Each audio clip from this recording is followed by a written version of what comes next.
It's finally happening. Blizzard have done it. They've added an incredible new feature, or are planning to add an incredible new feature to World of Warcraft that I think a lot of people have been asking for and anticipating and wanting for many, many years now. That's right, cross-faction dungeons, raids, and PvP coming in patch 9.2.5. So still a way off, but this is definitely good news. And this is something where there are some features where you think, oh, Blizzard has had this in their back pocket for a little while and they've kind of just like pulled it out just to tease us. But this is something where it's like, oh, Blizzard is starting to understand what the players really want here, how the players are having fun in the game, and what they can do to increase that and improve the amount of fun that people are having. So for those of you that haven't seen the news, so cross-faction dungeons, raids, PvP coming patch 9.2.5. Some quick notes just to add. So it'll be for all raids, dungeons, and raid PvP, except some specific dungeons will not be cross-faction, such as Battle of Desire Law or Ice Crown, where I think there's like a specific, you know, faction component to it. It's probably a technical challenge more than anything, or, you know, maybe it's for RP reasons, I don't know.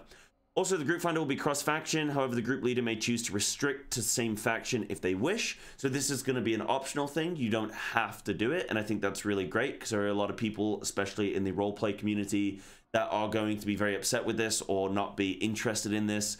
It's going to ruin their immersion or however they might feel about it. I think that's great that it's opt-in.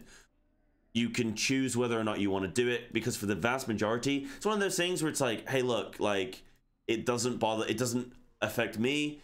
You do what you do, I'll do what I do. We don't affect each other. Cool. And I think that's going to be really great with this system, because it shouldn't have an impact. If you don't want to get involved, you shouldn't have to be involved with it. But you can directly invite members of the opposite faction to party with battle tag, or if you're part of a cross-faction WoW community. So that's really cool. Another couple things just to note as well, things that kind of stuck out to me. So once in a party together, members of the opposite faction will remain unfriendly while in the outdoor world and fully hostile in war mode. So you're finally actually going to be able to kill people in your group on purpose. Or purposefully. So that's really cool, because when Billy misses his kick for the 3rd time in a row, I'm going to want to kill him. Though they will be able to communicate through party chat. So that's going to be really interesting. There will probably be some interesting kind of griefing things that occur here, where people can join the same group even though they're different faction, and then like coordinate and go and like cause some mayhem in PvP. But I think that'll be very, very minor in the grand scheme of things.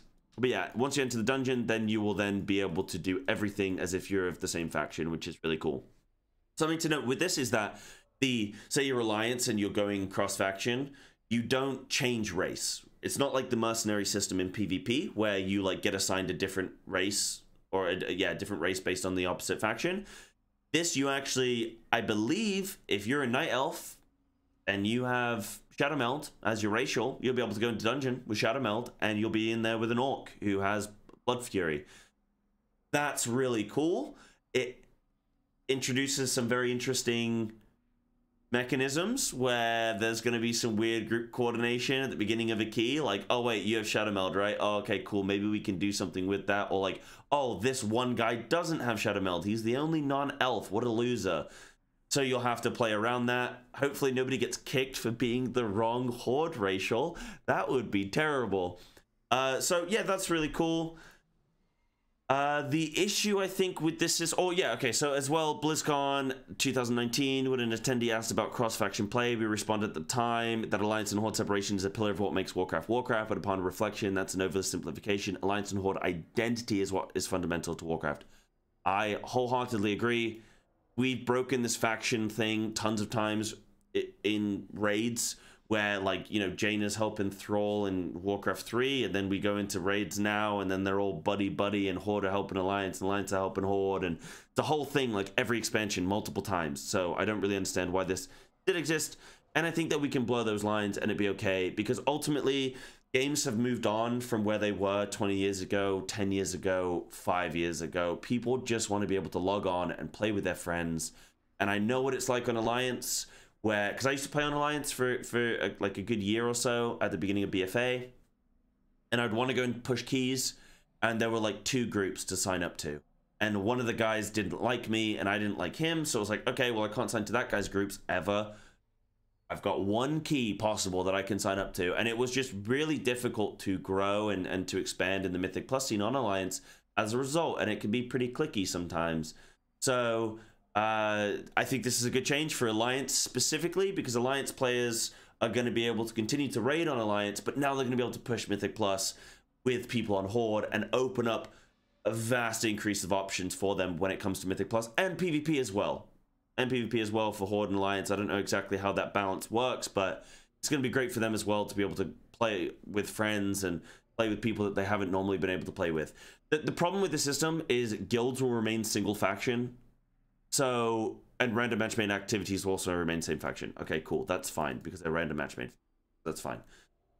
Guilds remaining single faction is, I think, the big crux with the system, and probably the big limitation that is going to negatively impact this system from really taking off and prevent it from really realizing its full potential. Because most people are going to want to change faction, but they can't because they're in a guild. And if you're on Horde and you want to go Alliance like I do, and you want to play a Night Elf, well, you can't, because your guild's going to be raiding 3 times a week, and unless you've got a lot of money and you want to keep swapping back and forth every day, you're not going to really be able to do that. You are, however, going to be able to play with Alliance people, so at least there's that benefit, but it's not quite the same as being able to go and play with a guild even though you're Alliance or Horde or whatever, and be able to play that cross-faction element. So I think this is more so going to benefit Alliance players in the Mythic Plus and PvP scene rather than benefiting raiding guilds and stuff. But Heroic and normal mode will still be able to be cross-faction, because it's only really like Mythic raiding that you're going to be doing that with the guild specifically, and then people do pug some bosses in Mythic, but you know, eventually when the, I can't remember what it's called, like the Hall of Fame or whatever it is established. So yeah, that's cool. But those are my thoughts on cross-faction dungeons. I'm really stoked about it. Let me know what you think in the comments, if you're happy or not, or if I missed anything, or if you can see anything happening with that.